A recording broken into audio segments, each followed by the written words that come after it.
Hey friends, welcome back to Nikki T Live. I'm your host Nick Taylor, and today I'm hanging out with Attila, who's a DevRel engineer over at CrabNebula. Attila, how you doing today? Oh, good. Oh, good. New Nick, how are you? Thanks for having me, by the way. Oh yeah, no, it's I've been looking forward to this. I know we talked, I think it was last year we talked to set this up, so yeah, definitely looking Yeah. forward to chatting. For folks, I always say this because it's like we all live in Twitter bubbles, but like I feel like a lot of people I know probably know who you are, but for folks that might not know who you are, would you mind just kind of giving a little rundown of who you are, what you're up to these days? And as I mentioned prior to the stream, feel free to shamelessly plug anything.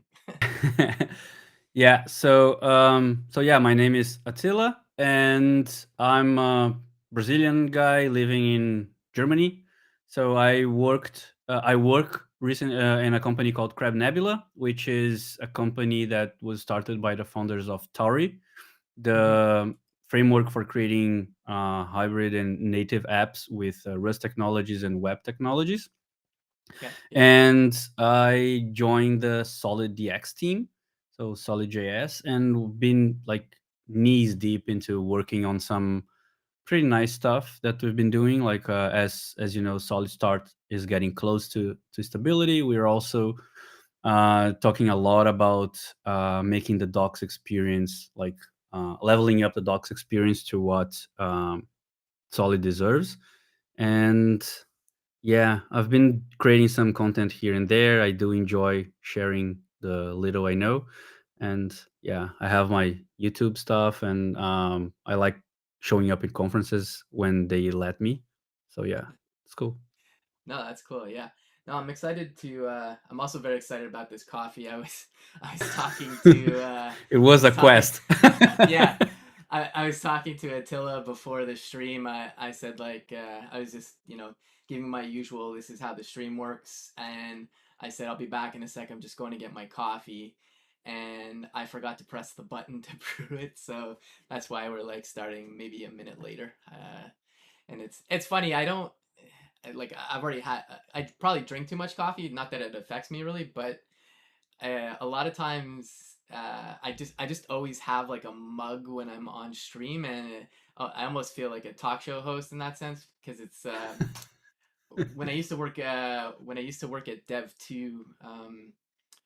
We had a podcast producer, and I had him on when I was doing the Dev 2 stream, and he was just telling stuff about podcasting and like tips and stuff, and one of the tips was like don't drink coffee or tea because it dries out your throat and like can affect your voice, but I basically disregard that advice all the time, and I just drink it on stream all the time. So but I do have water as well, so there's that.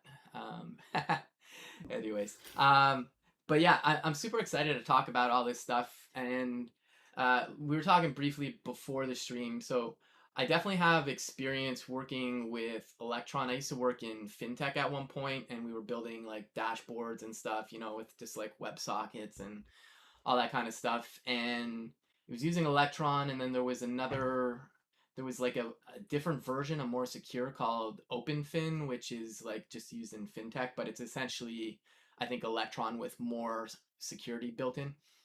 Um, but I remember hearing about Tori. So either 1 or 2 years ago, it came on my radar. I think probably because of Syntax FM. I think Scott Talinsky was talking about it, and yeah, I was very curious about it. And I guess a couple questions. Let's kind of dig into what Tori is, because I know it's an alternative to Electron at a high level. That's what I've understood.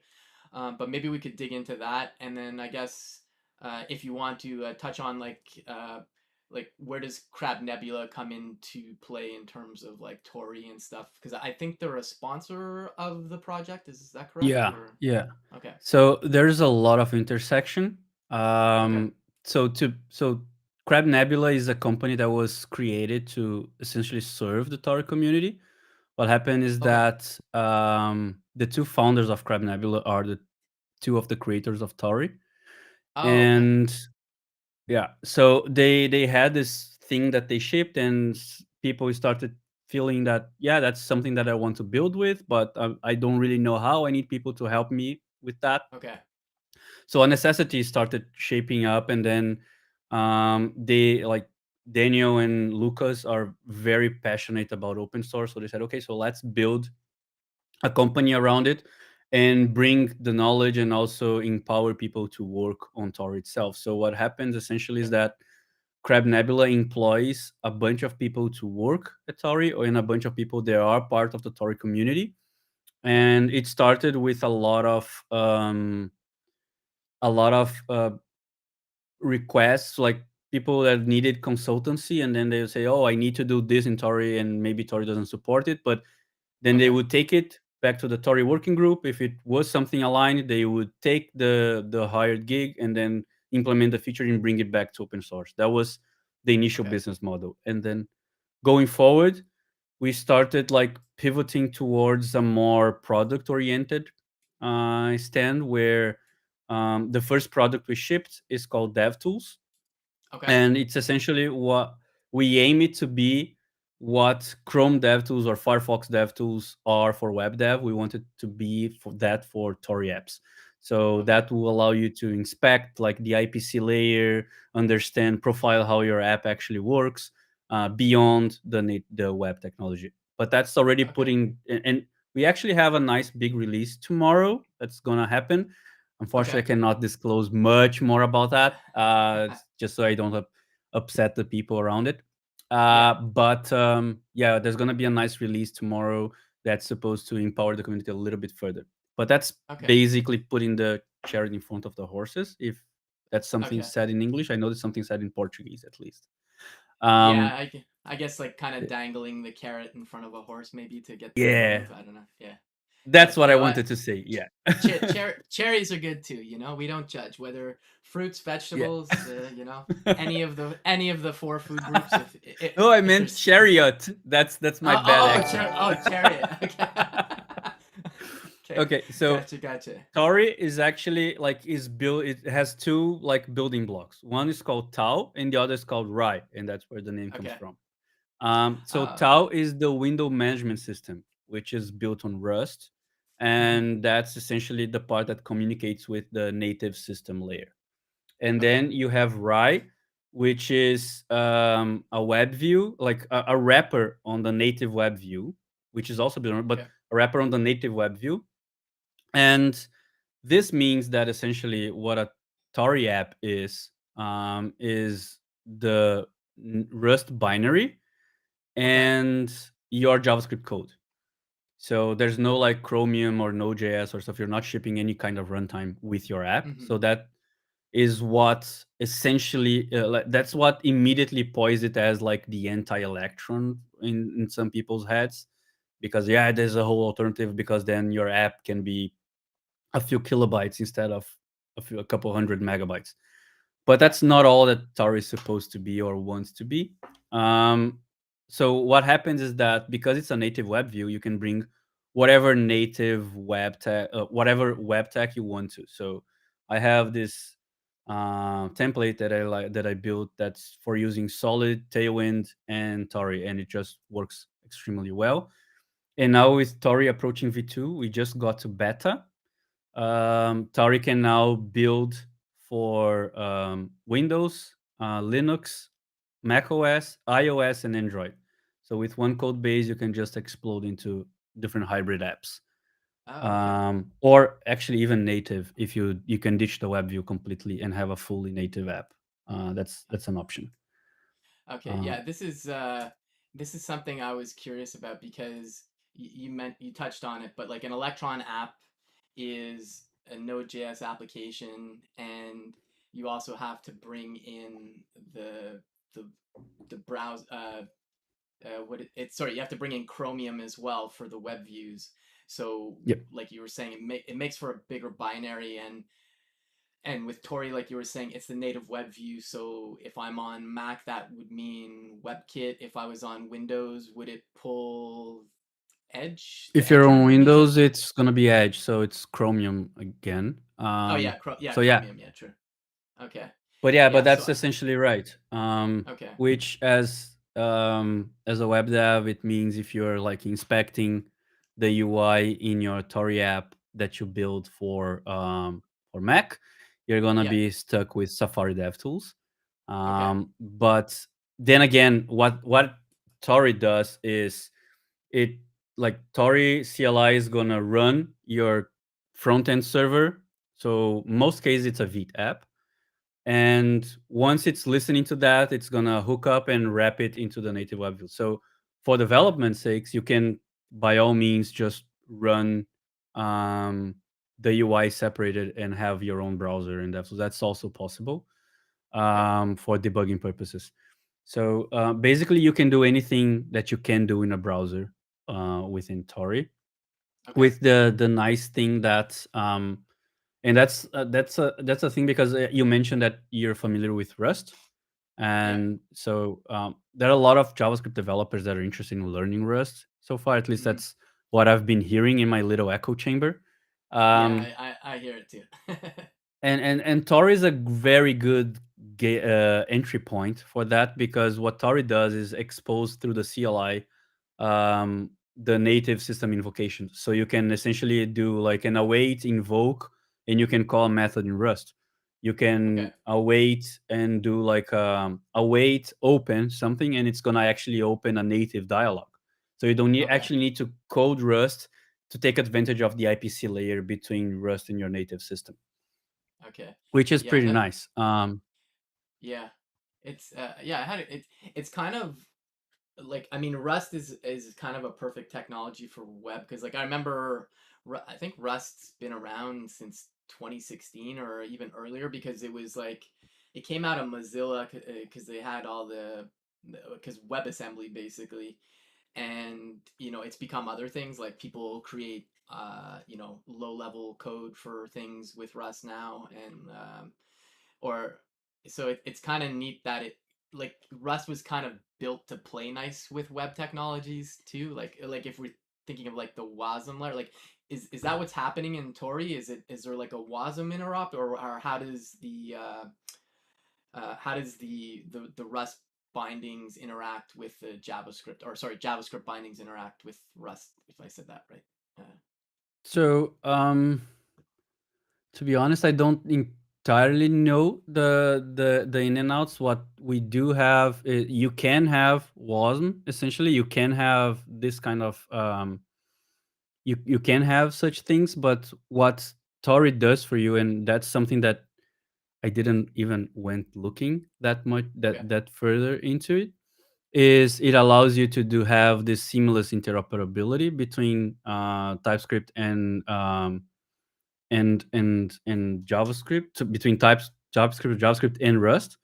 So what happens is by the moment you do a create Tori app, what you have is they already connected. So that's what um, the Tori wrapper will do for you.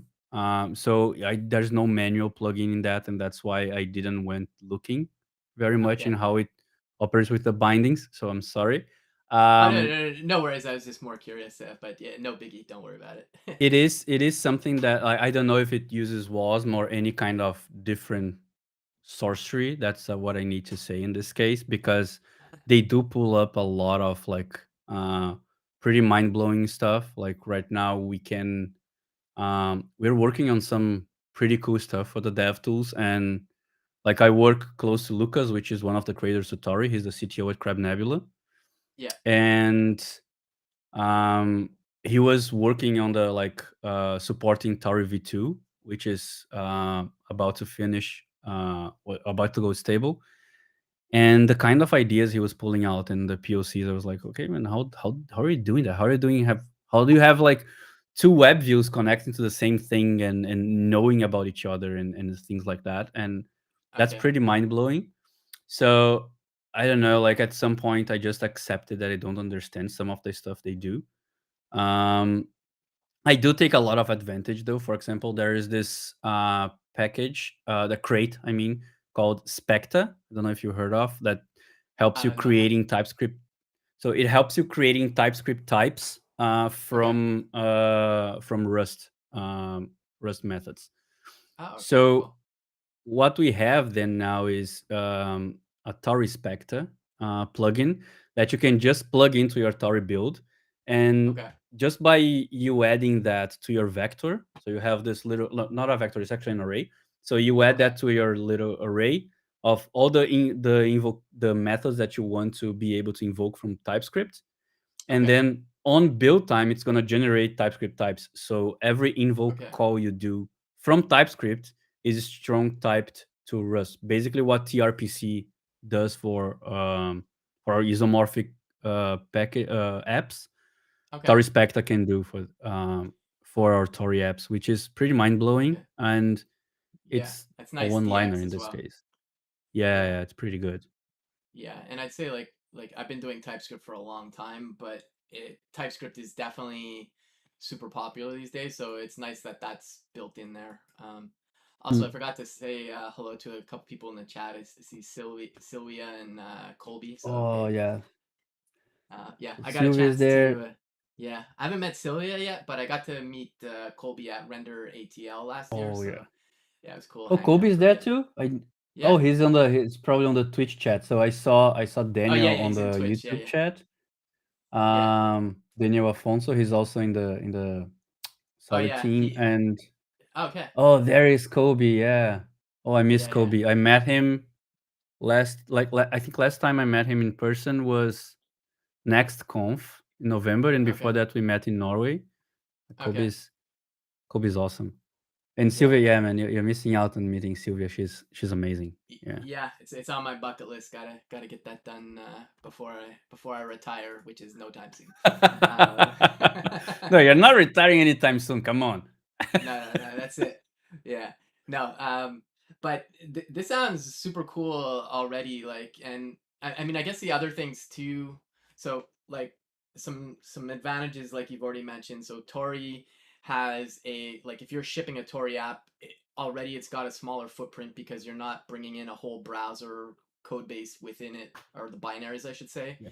Um, it's I'm assuming it's faster because it is Rust. Because as soon as somebody says Rust, it's just faster. But um, Yeah.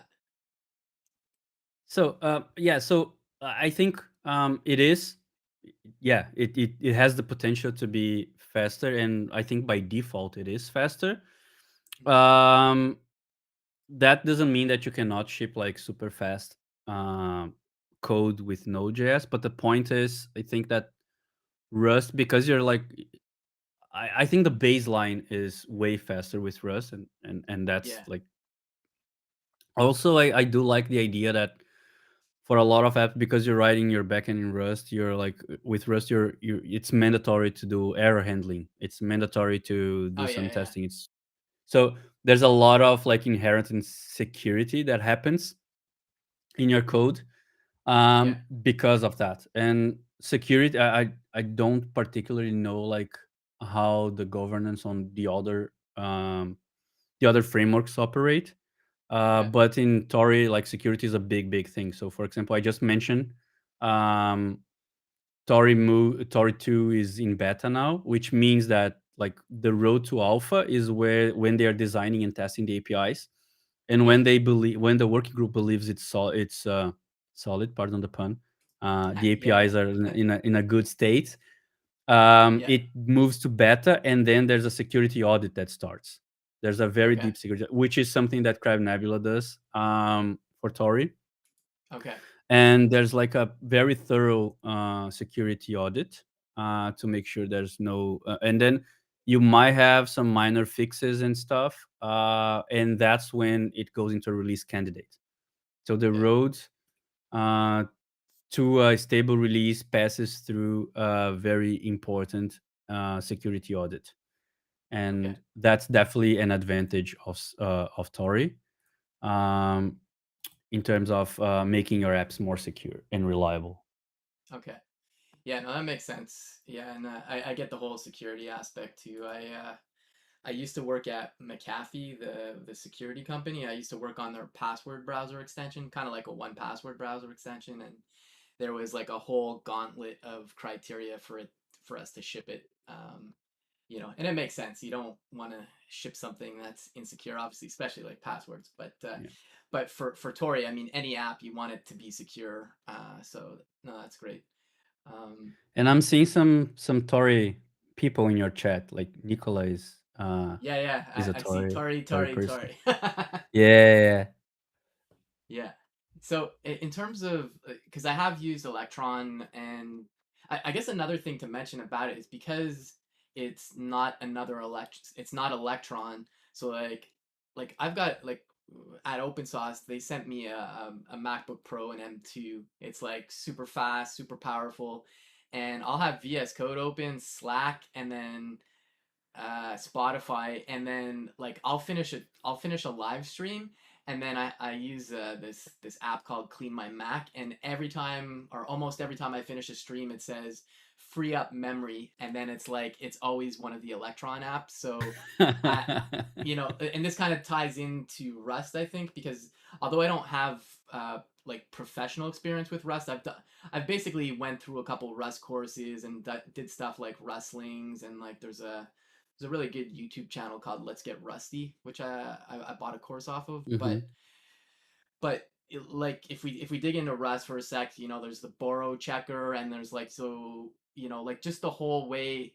I don't know if I'm explaining it well, but like you still have to manage memory in Rust, but it's not like if you were doing C++ or C, where you have to run like you have to say something Yeah. like memory allocate, memory deallocate. Yeah. With Rust, it's really like you you pass on like the data is now being used by this function, so it kind of like Yeah. I think implicitly gets garbage collected in the previous place. It's like managed, it's memory you have to manage, but Rust seems to handle it without a garbage collect. I'm not sure of the exact way Yeah, it's doing so it, what but happens that Rust has this concept of lifetimes, yeah, where the compiler is getting clever and clever in understanding for how long a value should be allocated in memory. So what does is they have the concept of ownership, where when you declare a variable, mm-hmm, when you create a value, that value is owned by a specific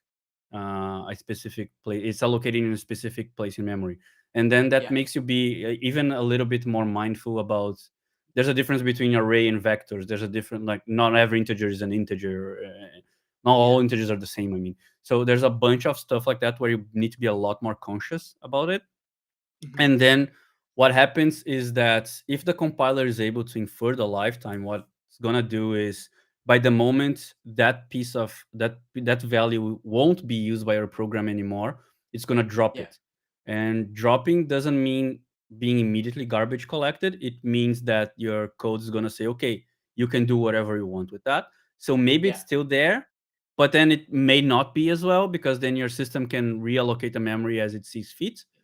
yeah, But then as you go, and to me, that's the part where Rust can get complicated, where you start dealing with like asynchronous code and lifetime. Not that the mm-hmm, rest of Rust is easy. That's no, Rust is hard. But the asynchronous part is particularly yeah, tough, because then you need to manually allocate the lifetime, which is mind bending if you come from a TypeScript mindset where memory is yeah, infinite and you're in the Wild West. yeah, yeah, yeah, With Rust is quite not like that.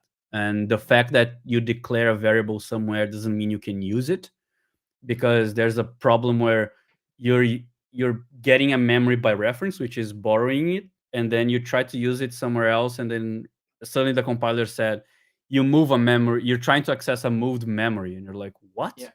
Um, so yeah, but that's the whole thing about lifetimes, and I probably butchered the explanation, but it's All good. something like that. It's something like that.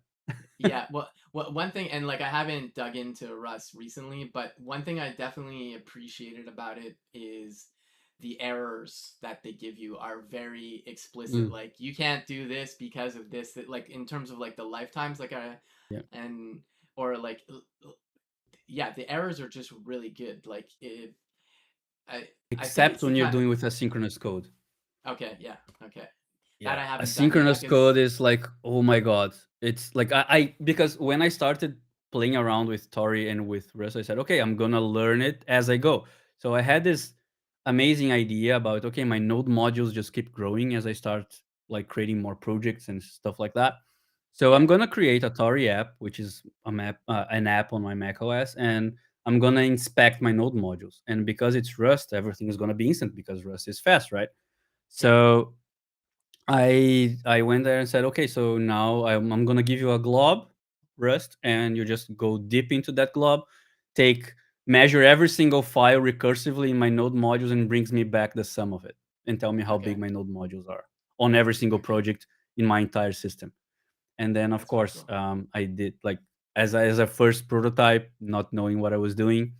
I i mean, intentionally I did like the bare minimum I could, so I put everything Okay. in the same thread, everything synchronous, and then boom, I just hogged my whole system.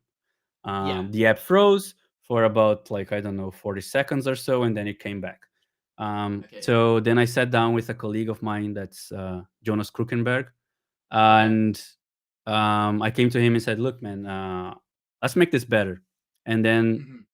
he started playing around with that, and that's where we. And then he told, and then after, I don't know, half an hour of him and I talking, he realized the life starts escaping from my eyes, and he said, "Calm down."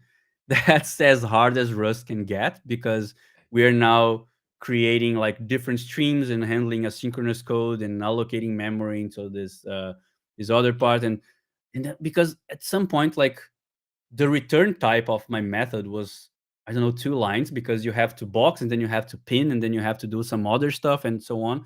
And then there's a Okay. result somewhere, because result is when it can be an okay, which is a success, or it can be an error. So you need to deal with both.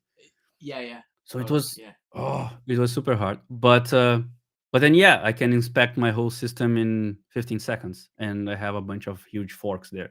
So it is nice. It has a lot of potential. But and the errors I was getting was like, okay, maybe you need a crate for that. And Okay. then Yeah. I learned that whenever Rust compiler tells you go find a crate somewhere else, it means that you might you might have stepped somewhere you shouldn't be. Okay. So yeah. Yeah, right. The compiler's like, "What are you doing, Attila?" You know when Yeah. the compiler starts using your first name that you gotta listen. So Yes, something like that, yeah. yeah, yeah, yeah. I just want to say just want to say hello to Elian from the Astro team that just joined. Oh, yeah. Um, yeah, I got a chance to meet Elian too at Render ATL last year. So pretty cool Oh, there. he's amazing, like, Yeah, yeah. So, yeah. Alien, Daniel, and I, we've been meeting each other way too often, but yeah, they're Okay. amazing. Yeah, that's cool. Yeah, I'm looking to. It didn't happen this year, but I'm looking to get to. There's a lot of the BJS, like the Belgium JS community Oh, things. yeah. I'd love to get to some of those. So maybe next year. But yeah, That's a those two pretty guys. awesome conference. Yeah, Hey, Omar Ayman, you need to get this guy. yeah, yeah. So they're Won't the say no. organizers. Oh, okay, cool, cool. Oh, but Ilian is there, so Ilian is also. Ilian, are you an organizer? Can I say you're an organizer? Tell me. But yeah, he's right up there as well. So Okay, cool, if he cool. likes Yeah. you, you're gonna. No, I'm just joking. He cannot put people in like that. But yeah. Yeah, yeah. No, I think I submitted a talk, but it was I forget what I submitted. But obviously, you know, I'll think of something next year. But also I see Tony joined us, Tal's Dev, and Liz, who's been an avid watcher of my streams recently. So appreciate both of you joining us today too. So so we've dug into kind of what Tori is and what it can do, and like some performance benefits about it. The streams, Tori, and SolidJS. So um, I'm definitely familiar with a lot of the frameworks. I worked on the frameworks team at Netlify prior to working at OpenSauce, uh, so I'm typically aware of a lot of inner workings. Like I worked on like the adapters for like Remix and Next.js at Netlify. But funnily enough, even though Ryan Carniato, the creator of Solid, was my coworker at Netlify, I think I only had we had like two really good 1 hour long chats, but I never had him on the stream to talk about Solid uh, for a couple reasons. One, I think he's just super busy a lot, even though he was my coworker, and yeah, I think that was mainly it. But so I'm excited to talk about Solid as well, and I can't remember, but how recently have you become part of the SolidJS core team? Because it's somewhat recent, I think. Or No, I mean, I know you've been a I'm not. fan I'm for not sure. core team though. I'm not core team. Oh, okay. So yeah, core team. I think they are 6 people right now. Okay, So yeah, I'm ecosystem team, or you can say DX team as well. It's okay, organization is getting there. Dave has some plans. Some of stuff are already in motion, but yeah. So okay, I think officially I joined about what 4 5 months ago. I say. So the thing okay, is, I met Ryan one time and was actually in a BJS. Um, okay. so yeah, so I met Ryan there, and he's such an open and nice guy to talk to. Like we just, I think the conference was what 2 days, and we just like me, him, and some other people. We just talked like nonstop about frameworks, about the web, about how frameworks work, and he Yeah, just yeah. like he's just like a like there. It's an endless source of knowledge. That guy, it's Oh, incredible, yeah. and Yeah, it's pretty I wild. came back like super excited. At the time, I was pretty big, and I was pretty much React was pretty big in my career. I'd say like I did a bunch of stuff Yeah. with Next.js. I've been working with React for about 9 years or so, but some stuff were not clicking in React land Mhm. for me anymore. And after talking to Ryan, I felt that I saw the matrix in some way. Um, like things just started like things made more sense to me, and Mhm. then I just started like openly saying how much I liked Solid and stuff like that. At some point, did a few Yeah. talks here and there. um and when I joined CrabNebula, we were like there was like this enormous amount of greenfield. And as I Okay. mentioned in the beginning, like CrabNebula is like super big with open source. They really like open source. They like to not only using open source, but also creating open source solutions and empowering open source.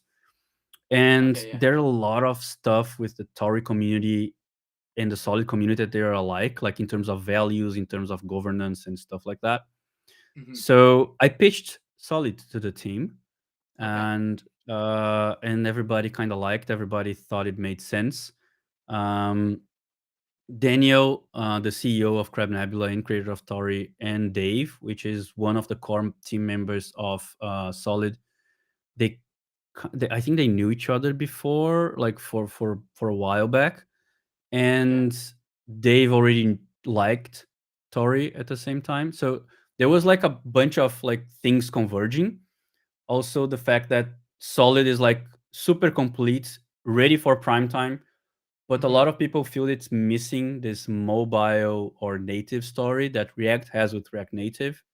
Okay, yeah. Um, so I saw an opportunity on that, on putting those two things that I was liking to learn and I was enjoying together, and I started doing that. And it's amazing how much people who like Solid like Tori and vice versa. Okay. It kind of makes sense, I guess. Mhm. Um, and also, like very recently, I think we have a second framework in Rust that's using signals now. Like we have first had Leptos, Yeah. which is a lot of people oversimplify it as the Solid in written in Rust or something like that, but they have like very similar paradigms. And now Okay. Deoxys, which historically has been seen as a little bit closer to what React is now using Okay. signals as well. So there's a lot of convergence happening there. So yeah, so then I went to then I think I was already in the Solid DX team, or I was about to officially join, where Okay. Ryan was looking for somebody to come to his live stream and talk about the combination of Tauri and Solid. So that's Okay. more or less when I nose dove into that topic. Okay. And it does makes a lot of sense to me as a consumer developer as well, because with a lot of frameworks now pushing for the meta framework story, like Yeah. React team saying you need to use a framework, SvelteKit using SvelteKit even to build a SPA. Mhm. Um, when you're gonna build something with Tori, essentially need to nerf out the backend side because there's no Node.js runtime in Tauri. Yeah. So what building with Solid allows you to is to only bring in the code that you actually can use. And that to me is a little bit liberating because I Hmm. felt bad if I'm going to create. I just helped a friend of mine to port his SvelteKit app um, into Tori, and I was telling him, look, you cannot use these API routes. Like your Okay. ID, your VS Code, your code base is gonna beg you to use your like backend functionalities, but you Yeah. can't because you're in a Tori environment and it's gonna blow up. Yeah. So I do find it's good when you are only bringing in the code that you use, and that's extremely aligned with the approach that Ryan and the rest of the core team went with Solid Start. Okay. So it's pretty Yeah. cool Yeah. to me. Then like all the things kind of make sense together, and then if you ask Mhm. me why you do that, then I need to speak for 30 minutes. I'm sorry. Oh no, no, it's all good. It's all good. Yeah, because one of the conversations I had with him, because he's worked pretty closely with Tanner Lindsley from TanStack, and I know like for Solid Start there was all kinds of ideas. Because I'm not sure what the status of. So I know they're reaching a 1.0. I think you mentioned for Solid Start, but I remember like because like Solid, there's a Solid router, I believe. But I when I was talking to Ryan, because there's like all the other projects like Bling, which is kind of like server actions if you're in Yeah. Next.js land, and I think he was leaning towards using TanStack router, but I honestly don't know like where all the pieces are today, because like I know there Yeah. was like for the whole SSR story, I think it was like maybe use Astro in Solid Start, and Oh then yeah. you So have yeah. yeah, okay, So that happened for a brief moment. okay, So yeah. So like rewinding a little bit, there were like Solid Start has been in this beta state for a big time. What okay, happened is that during the beta state, Ryan and the team decided, okay, we need to build some stuff differently, and then there was mm-hmm. like this big change, a lot of things. So in the end, what happened is Solid Start today is 1,500 lines of code. It's a Yeah, tiny piece of code, because they took this federated meta framework approach where you bring a bunch of different tools that make sense, you plug them together, and that's why you have, in my opinion, what's truly supposed to be a meta framework. You don't have any box. okay, You can open it up, take the pieces you want, and then plug mm-hmm. it in. So Okay, yeah, the idea, like his first attempt, was to merge with the Astro ecosystem and then piggyback on the Astro adapters and the Astro plugins to leverage the ecosystem and be able to yeah, deploy to every platform. At yeah, some point, for reasons that I'm not able really to like lay out, they decided, okay, it was not gonna cut it. What they decided to do then is migrate from using the Astro yeah, ecosystem to use Nitro as the server runtime. So Nitro is an agnostic Node.js runtime. It's also a little bit of a compiler for your code. So it's built by the Nuxt team and it's yeah. completely agnostic. So it's used today by SolidStart, by Nuxt, Analog, which is the Angular meta framework story. Yeah, And that's my coworker Brandon who built Analog. yeah, exactly. So yeah, they use Nitro for that, and not. But then there's a step beyond where Nikhil Okay. said, "Okay, I already built like I tried to build meta frameworks 2 3 times already, Mm-hmm. and it's always the same. It's always the same pain points. It's always the same things that I need to solve. So what I'm gonna to do is I'm gonna abstract that away, and then with that you have Vinci, which is Okay. an abstract layer on top of Nitro and Vite. So what you do is it has a syntax very similar to Bun, which Okay. I don't know if you're familiar with. It's pretty declarative. So you go and say, yeah, create app, and then if within that object you can pass an array of routers, Okay. and then you, because a full stack app has actually three routers. Um, you have the client side routing, you have the server side routing, and you have the static routing. Okay. So because Vinci is like that, you can declare routers for all the layers. So that's what allows you to have solid start completely decoupled. So eventually you can even, for your client side routing, you can have 10 stack router. You don't need to use solid router. You can use Okay. something else. And then for your backend, you can point somewhere else. As long as you solve the routes in the way they need to be solved, that's fine. Okay. So that's what solid start, like there's like another fundamental piece from solid start, which is Cerevel, which is the serializer Okay. that enables all the interoperability between the different runtimes. But essentially, that's what solid start came to be. Okay. And because there was this very long period of beta, people say, okay, I don't know where things are. But the thing is, it became, um, I'd say solid start became considered like solid beta became like kind of final API more or less Okay. around Christmas. And I think we're approaching 1.0 pretty fast. I've been Okay. using Solid Start quite a lot. I've built a bunch of like little examples and helping people set up, and it's a pretty mature state. Okay. So I'm pretty excited about what's happening there. Yeah, no, it's cool, and I didn't realize they're using Nitro, which is super neat. Because I've chatted with Daniel Rowe before from the Next.js core team, and the really nice thing about Nitro for folks that might have never used it, because it's usually under the hood of something like Next.js or whatever, is it handles all the stuff in regards to where you deploy. So, like, for example, if you need storage in Nitro, you just say, I need storage. And then the adapter will say, like, okay, if you're on Netlify, then this is the storage story. If you're deploying to Vercel, this is the storage story. But I think they support Cloudflare too. Basically, check out the docs and stuff. But it's nice how it's like an abstraction layer on the deployment platform, which is really nice because then in theory, you could take your app and deploy it somewhere else. I mean, Yeah. which is kind of neat. So So yeah, you pass you. I think it's a Nitro thing. Like because what Vinci does is basically it abstracts all, everything to a declarative API. But I think that's definitely something that exists also in pure Nitro, where you declare a preset, and then that preset is actually a union of strings. So you actually have like autocomplete there, and you can say, yeah, I want to deploy to Netlify Edge or Netlify yeah, Functions or Cloudflare or Vercel yeah, or whatever, and you just like it's literally just a one string, and boom, you can deploy your app wherever you want. You can switch.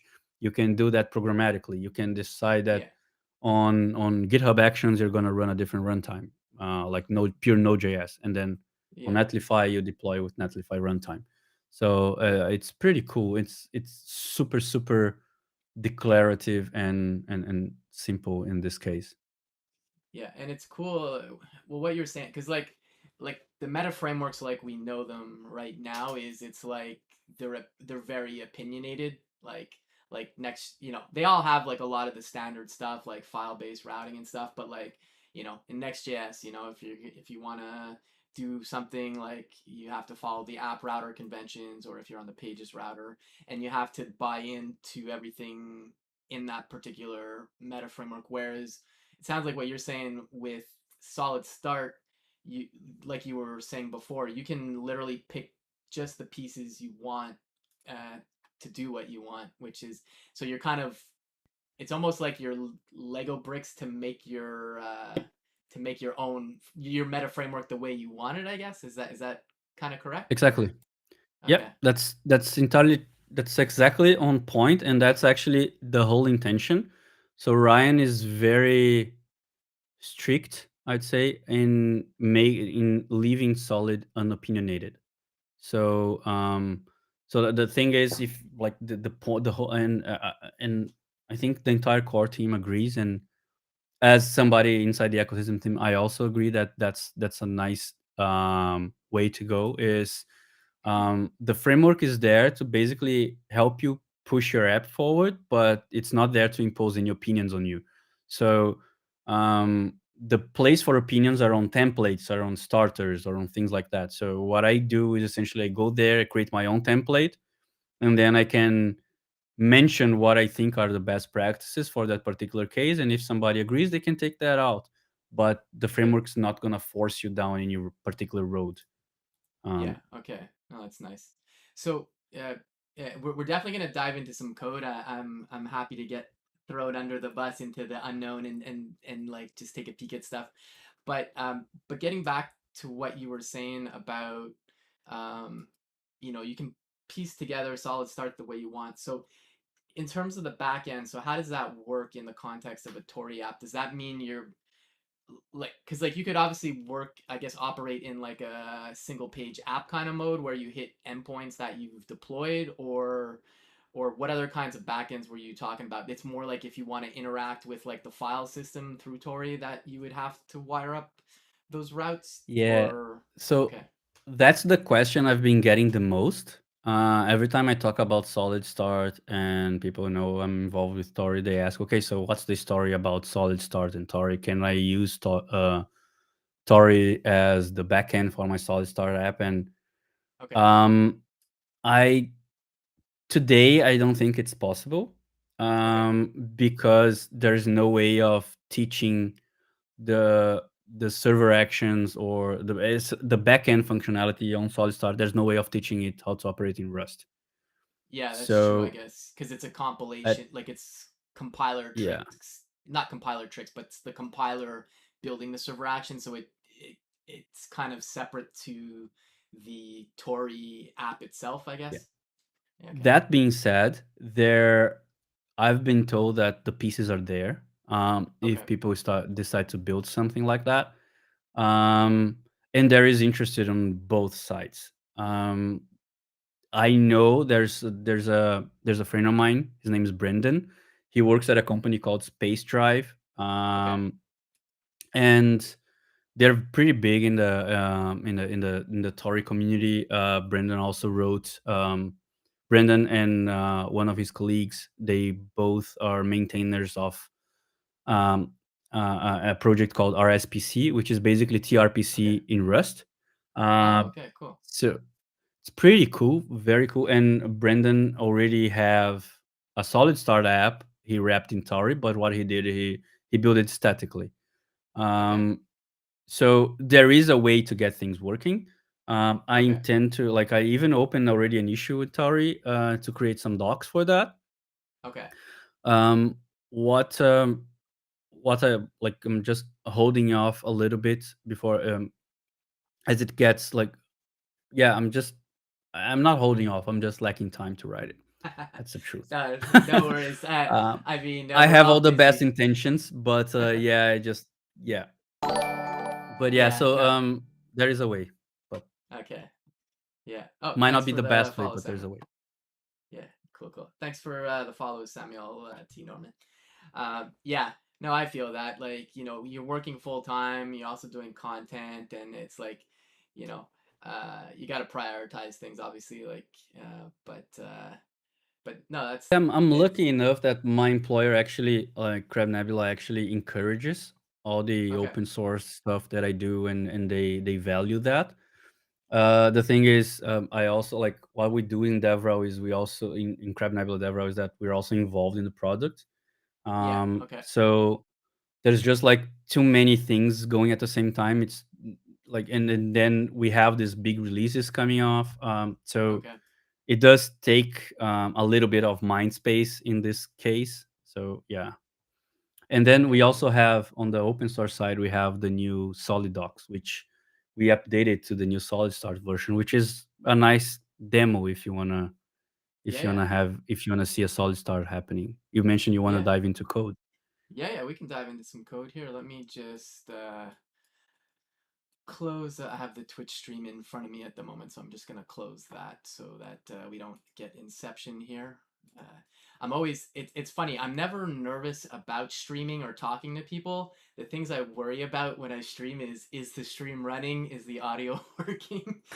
But like because like I remember when I used to work at Dev too, I started the Twitch stream over there, and like I definitely know a lot more about streaming now. But back in the day, it's like because I'm not an audiophile, I'm not super technical with sound or video, so it's like and you're live, and then it's like I remember going Yeah. live a couple times, and the sound wasn't working, and I'm just I'm live, so I'm just trying to act all cool, like everything's okay, and on the inside I'm screaming like, "Oh my god, like what do I do?" Yeah, So, yeah.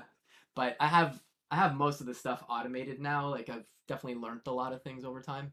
But anyways, with that Yeah, said, my I'm my first ever stream, live stream in my channel, I had Ilian and Daniel okay, watching it, and I started like coding, and I started getting like carried away and coding and stuff, and then Daniel messaged me. I think both of them messaged me on this in a DM and said, "Dude, we can see only okay. half your screen."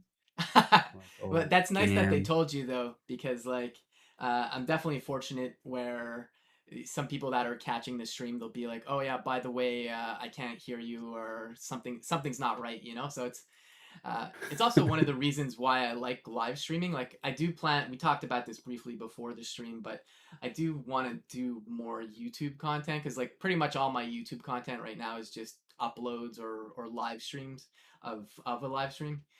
But that's Hmm. that takes some time, and I just have to figure that out when I to make some time. But let's move over to pairing here and just give this a second to load up here. Okay, there we go. So I'm gonna. You should be able to. I'll share this for you. Give me one sec here, Attila. I'm just gonna I'm turn in on. both chats. I cannot write Oh, that's okay. on the Twitch chat because I just made an account and apparently I'm not verified. Oh, okay. So yeah, Oh, but I'm there. I'm gonna. Okay, cool. I'm gonna start the virtual camera so that you can see. You'll see it like where we're sharing our videos together. I'm Okay. just gonna share what people are seeing on the stream so you can just see it as well. So just give me 2 seconds here. I usually have this set up, but I got thrown off when my coffee wasn't ready before, so I was like,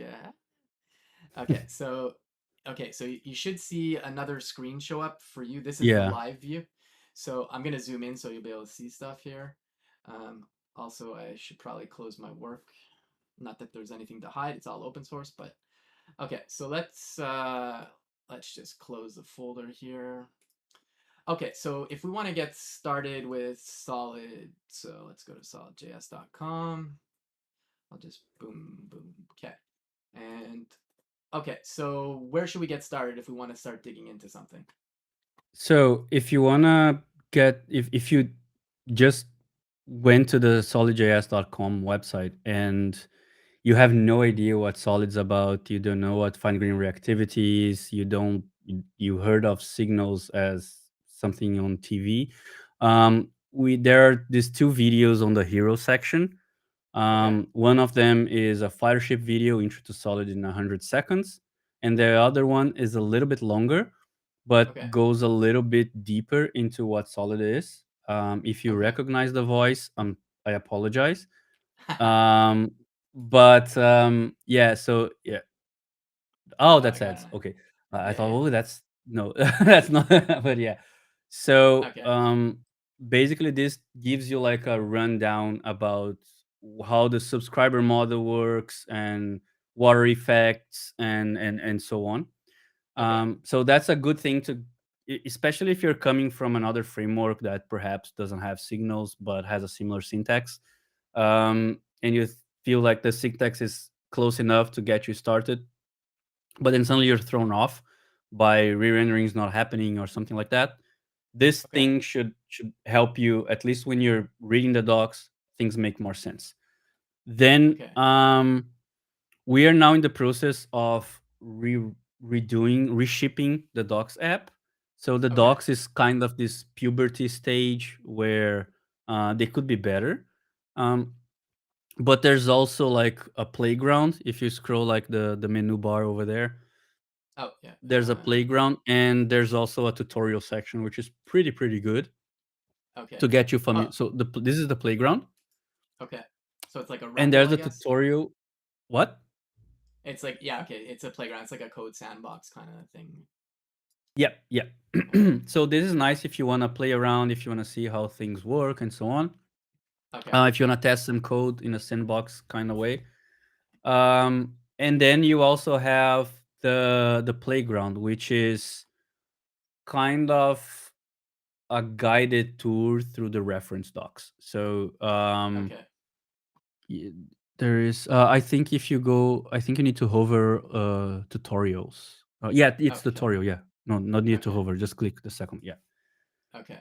So this one you get like a brief explanation of a certain feature, and then it offers you like a little challenge, and then you change some code, and then you Okay. click solve. You see the what's the solution and so on. Okay. So yeah, and basically that can guide you through all the APIs from the simplest to the most complex. But Okay. that's only solid core. And that's gonna get you there with being able to reason about solid code. Okay. um, then at this point, if you're gonna write a full stack app, you might need the solid router, which Okay. is a separate package but also maintained by the solid folks. Okay. And if you might want solid start as well. Okay. Which is over here. Okay. Mm.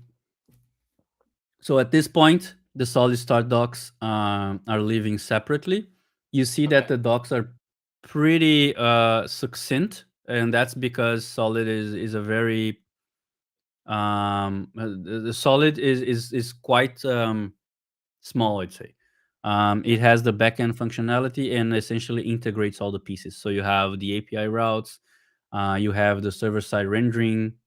part, but then when you come to like handling routes or data loading and stuff, you start immediately jumping into um, features and functionalities of the solid router.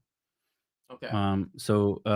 Even the file system routes, which is something that pretty much every meta framework has right now, Yeah. is a solid router kind of thing. You can have file system routes in different settings outside of solid start even. Oh. Okay. So yeah, so that's about it, I'd say. Okay. And then if you want, and then if you like the official, like there are two ways of having templates for solid. One of them a lot of people still use and are good are the Vite templates, Okay. which are not the official ones but are pretty good. So, and Okay. then we have the official solid templates. So if you go like uh are you a PNPM person Uh, or NPM or yarn? I, Gun? I mix it up. For work, it's npm. For a project I'm working on outside of work, I'm using Bun, but I've used pnpm as well. But yeah, Okay. they're all good. So, They all have differences, but yeah, so my muscle memory is on PNPM, so I'm gonna drop the PNPM commands, and yeah, you can. okay. So if you Okay. do like PNPM create solid at latest, it's gonna start the CLI and it's gonna offer you, make you a few questions, and depending on Okay. how you answer, you get thrown into the deep end of writing a start app, and then you get everything set up, or you can Okay. have something more basic, I'd say. Okay. Here, I lost the chat we're in. Here we are. Okay. Yeah. Um, Henri is making fun of you in the chat. Hi, Henri. yeah. He always has the Yeah. Yeah. best comments. Yeah. Yeah. No, we got Canada represent. Yeah, I'm flipping all you know, kinds of it's it, things.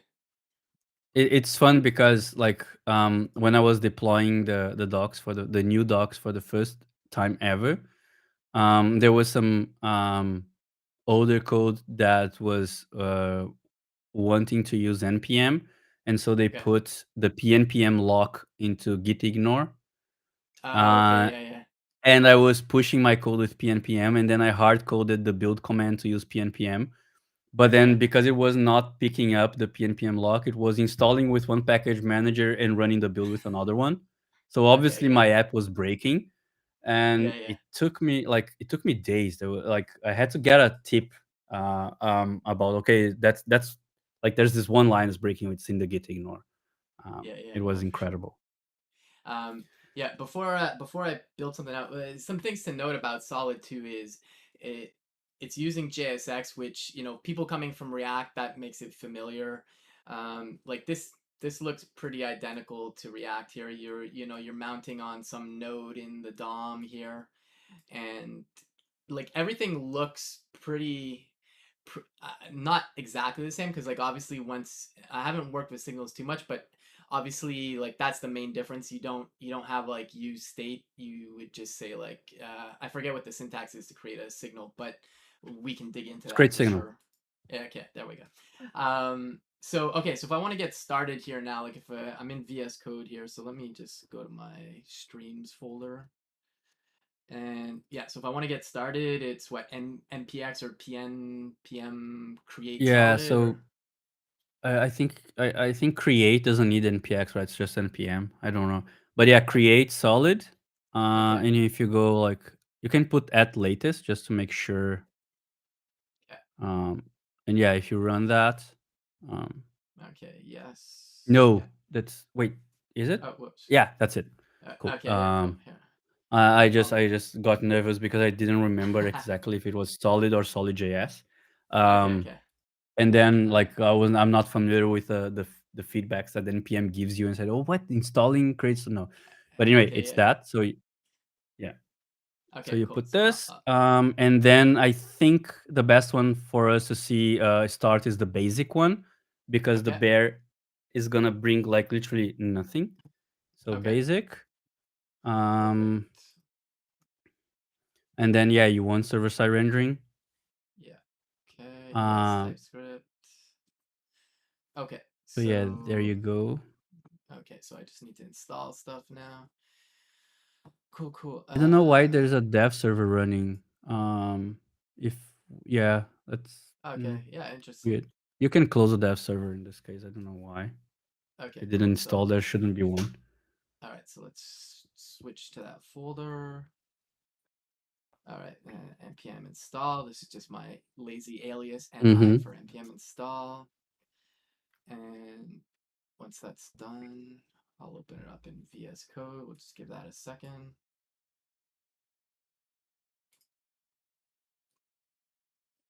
Cool. Thank thank God my internet's pretty fast. I have like a 1 gigabit upload download, so Wow. so like no node modules on a stream is usually not a big deal. Okay, Oh, I'm so so jealous. all right, so let's do this. This is my little tip I always mention to people. If you do -r with the code command, it opens it up in the existing window. All Oh, right, cool. nice. Yeah, it's something because like if you don't do it, like it would just open up another window all the time, and I was always closing the Mm. other window and stuff. So, all right, cool. So we So got this. Yeah. yeah, so let's. Can you open the vite config? Yeah. I think that's No the first worries. one to.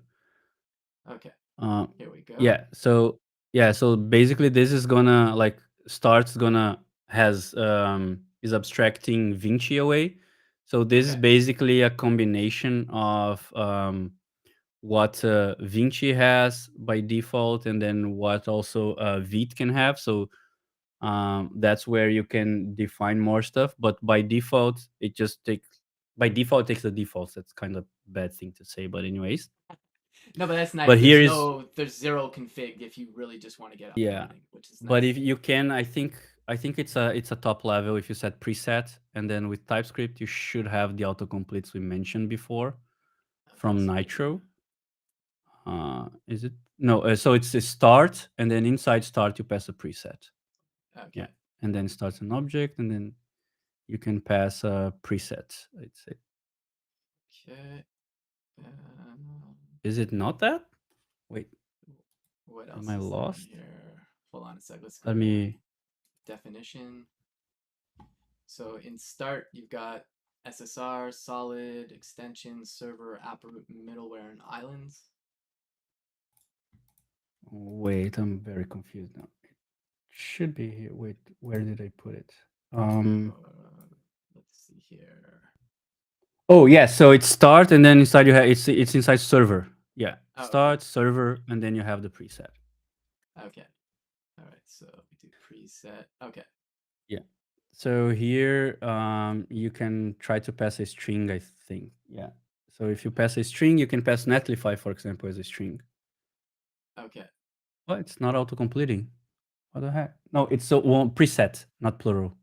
Oh Singular. yeah, sorry. That's just me not knowing how to type. Okay, cool. So please.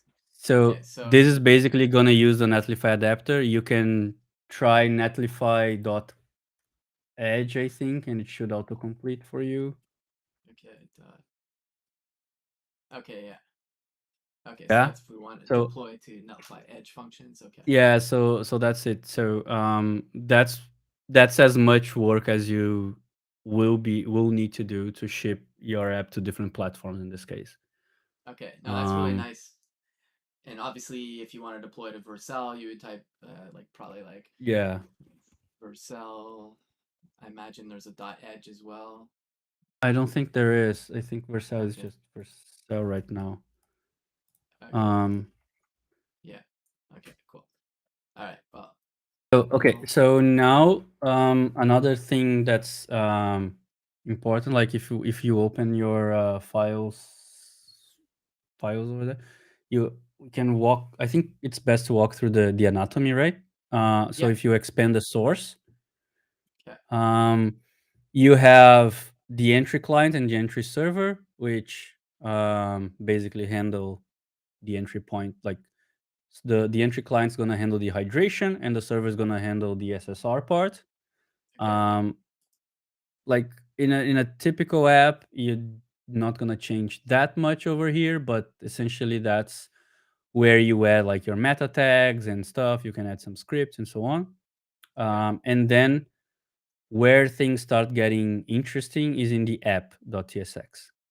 Okay. So I think there's at least one person in your chat. I think Sam is Okay. familiar with Solid Start, like older Solid Start. Okay. So the app TSX used to be the root TSX, Okay. and now like it got renamed. And then what we have here is you see the router. It takes an attribute called the root, and on the fear of sounding obvious, the root whatever the value of the root is the root of your app. Okay. So it's not like if you put something on top of your router, wrapping a router, it's not going to be the root of your app. It's whatever is inside. So if you see Okay. that suspense wrapping this props.children, that's where the file routes are going to render. The file routes Okay. on the under the Yammer there. I do not see. I think it's line 20. Yeah. So line Okay. 20, there's the file routes. That's in the that props children. Okay. What Gotcha. Oh is yeah. Yeah. Okay. what is cool about that is the suspense, just like React, accepts a fallback, Okay. which means that you can instantly handle pending state on navigation. If you pass a fallback here, that's the component that's going to show up when your app is navigating, which is Okay. pretty cool, I'd say. Yeah. Okay. So I can do this. Okay. Yeah. Cool. And Okay. then so essentially that's the root of your app. If you're coming from Next.js Pages app, it's the app file. And if you're coming from app directory Next.js, it's the top level layout in this case. Yeah. Okay. Cool. Cool. Yeah, that's nice. That I didn't realize. It makes sense that suspense is implemented in Solid. I just wasn't aware it was. Um, Oh yeah. So we have all the things. We even have server actions. yeah, is that I guess is server actions what Bling is like in with from Tanner? Because like I remember when I spoke to Ryan. I think the last time I spoke to Ryan before I left Netlify, he was talking about he was collaborating with excuse me with Tanner and like he was looking at Bling for Solid Start, or is their server actions their own thing in Solid? So server actions, I don't know how much got influenced by the work that Tenor does. I know that the Okay. Solid router is heavily influenced by 10-stack router Okay. because it's arguably the best client-side routing tool around. Yeah. Um, so yeah, there's a lot that we use. Also the whole like create async, create resource story. There's a lot of learnings also from 10 stack query and so Okay. on. So there's a lot of things that work well, especially in the kinds of like data loading and optimizations that 10 does on top of React, because though Yeah. Solid doesn't need some of those because of the signals model, because it's already fine grained. So you don't need to Okay. memorize a bunch of stuff. You don't need to prevent reloadings and stuff like that. Okay. Yeah. There's a lot of stuff we use. But yeah, we do have the suspense. And essentially, yeah. So this is the gist of the shell of your solid star app. And then by default, inside the routes are all your file system routes. Okay. So yeah, Okay. so So. you have like this about, this catch-all, and so on. Okay. So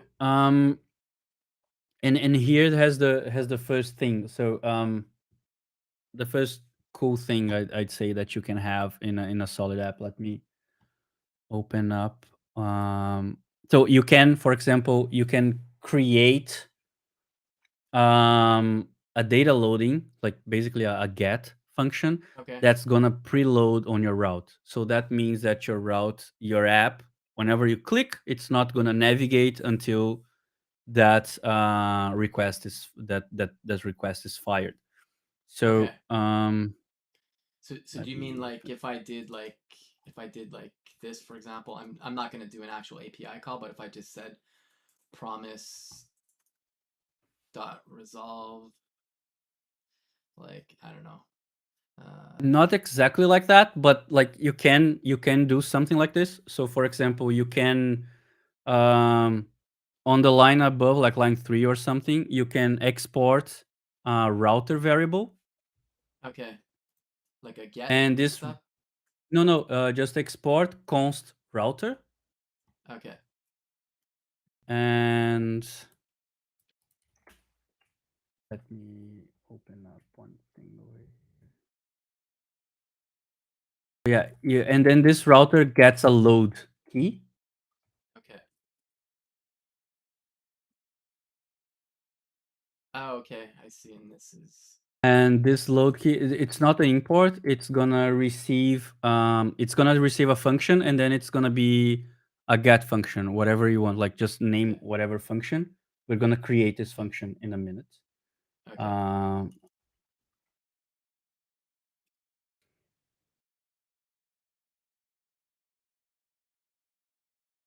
I'm guessing it's an async function. it is an async. So the wait, yes, this one is an async function, but the first line we're actually gonna create a string Okay. use server. So this is Okay. gonna tell the compiler that this thing, the data fetching story, is gonna happen only in the server side. Okay. Gotcha. So we can say wait. Uh, Yeah. So this one you can, um, we can fetch an API. I have an API here ready to go. okay. Cool. Do you want to drop it in the chat that we share? Y- I can even tell you it's pretty easy to write. It's Okay. dog.ceo. Okay. Oh, that's okay. Wait. Fetch. Actually, we're gonna have to get a result and stuff. So response equals fetch. Yeah. Okay. Dog.co. Slash API. I think GitHub Copilot knows that. Yeah, this Oh, I one, think but it's it's not co. It's dot .com. CEO. No, Oh, CEO. CEO. Okay. Let's Yeah, so just see if that's that the works. API. You do need to await the fetch. Yeah. So we can get the response. And Yeah. then, okay. And then I guess we'll do const payload equals wait response dot JSON return payload, I guess. Did you write it equals, or did you put a hyphen Oh yeah, there? yeah. Put it. Okay, cool. I put a dash. Um, Yeah. yeah. So Okay. but there's one thing that I got carried away and I didn't tell you. Is that Solid Router has a cache function. where you can Okay. define a cache key for your data because not because so Solid has the whole like data fetching story. What we want to do is have it like um extremely performant. So Cerovol, for example, which is the serialization layer Right. of Solid Start, is, to the best of my knowledge, the only serializer that dedupes resource serialization. So Okay. it's never going to serialize the same resource twice. And then we Okay. also have this caching layer to avoid like firing multiple requests at the same time or something like that. So SolidJS router exports. There's a named export for called cache. So So and you can wrap your entire sum getter function into that. okay. Yeah, from SolidJS router. Yeah, that's the right one. Yes, correct. Okay. Cool. So what you're gonna do is yeah, you use the, so you can create another variable or something like that and just wrap the cache. So the sum getter is gonna be the first parameter of your cache function. Okay. Gotcha. So hold on a sec. Const cache thingy Yeah. equals okay. Cache sum And the getter. second parameter is gonna be a string, which is gonna be the key of your cache. Okay. So we'll just say dog API, I guess. Okay. Yeah. So that's it. You just cached your request. And now what we're gonna do is on the load function, we are gonna the load is gonna take a function actually that Okay. returns your cache thingy call. Okay. Yes, as a function Okay. call. And it needs to return if you're gonna put the curly brackets. Oh yeah. Sorry. Yeah. Yeah. Actually, I didn't need to do the curly brackets, but yeah, all good. Okay. Awesome. Uh, So with have this, you declare the preloading story of your route. okay, and not only that, like you're saying, with the cache, so this is super powerful because like obviously you'll get that first hit when you hit the API, then it gets cached, and I imagine because you have the cache key here, at some point, I'm sure you can invalidate the cache by just saying like, Yeah. clear the dog API. I need new data for some reason.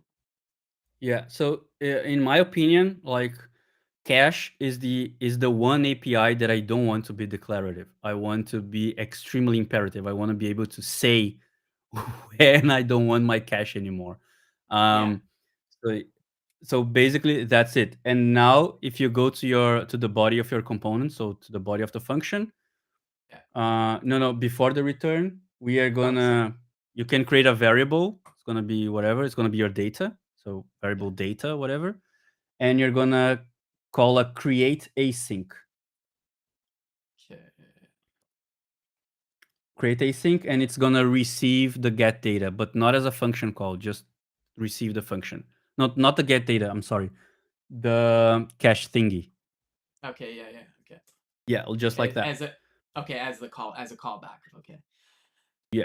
Okay. So that means like create async. If you're familiar with Solid already, create async is a wrapper. It's a very thin wrapper on top of create resource.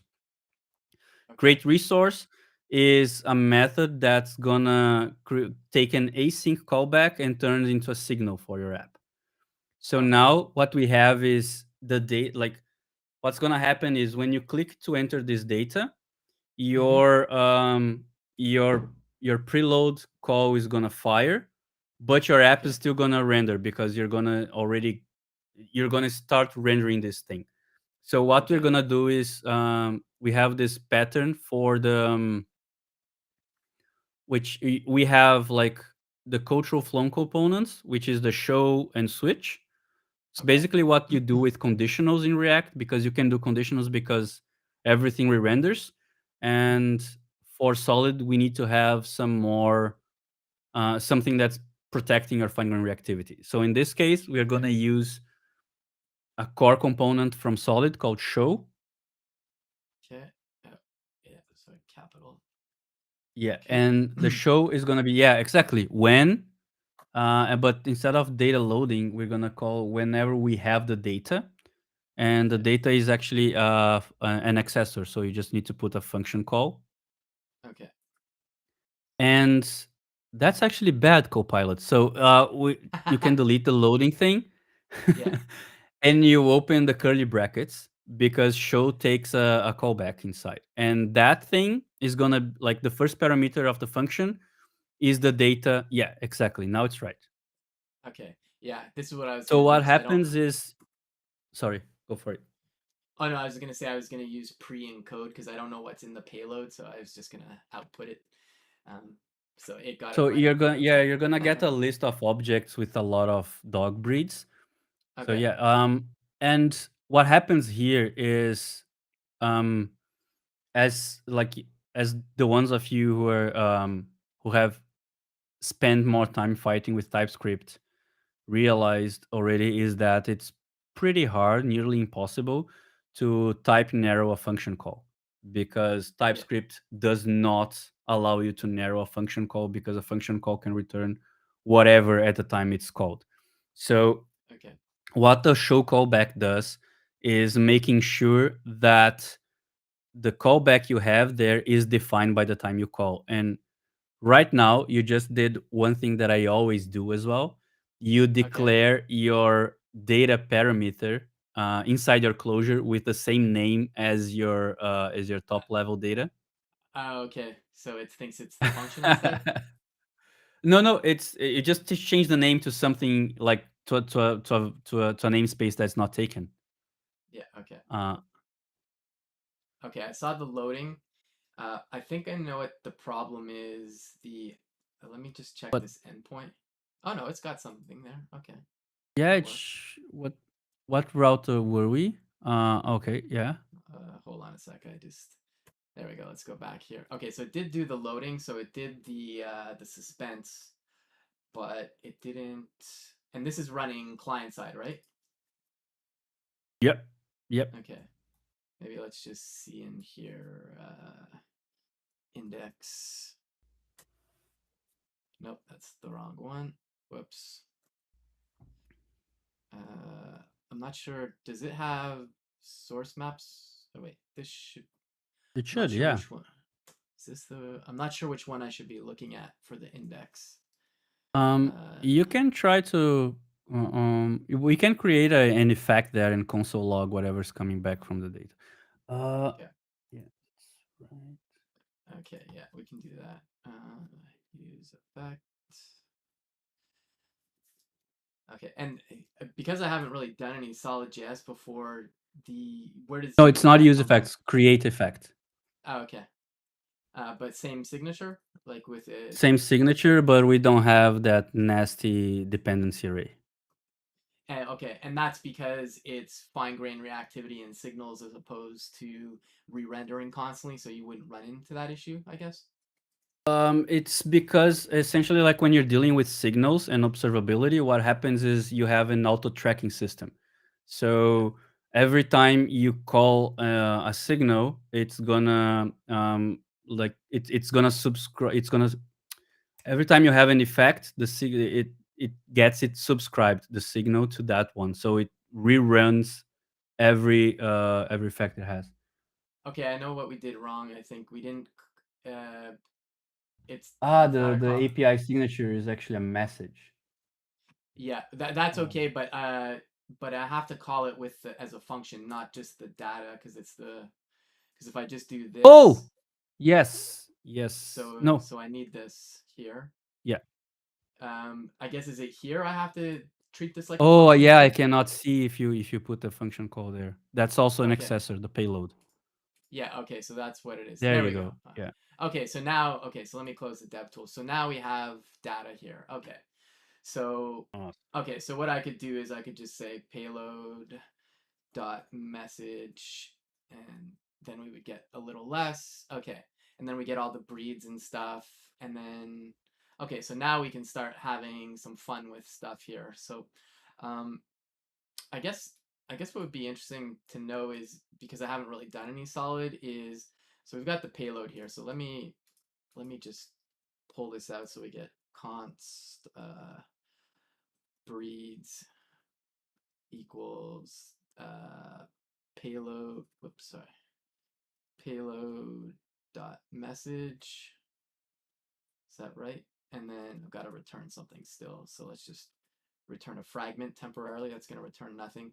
So now that I have the breeds here, um, how do I go about, like, can I map over them like you would in React, or what's the, I guess, the syntax in SolidJS land for, like, I've got the breeds now.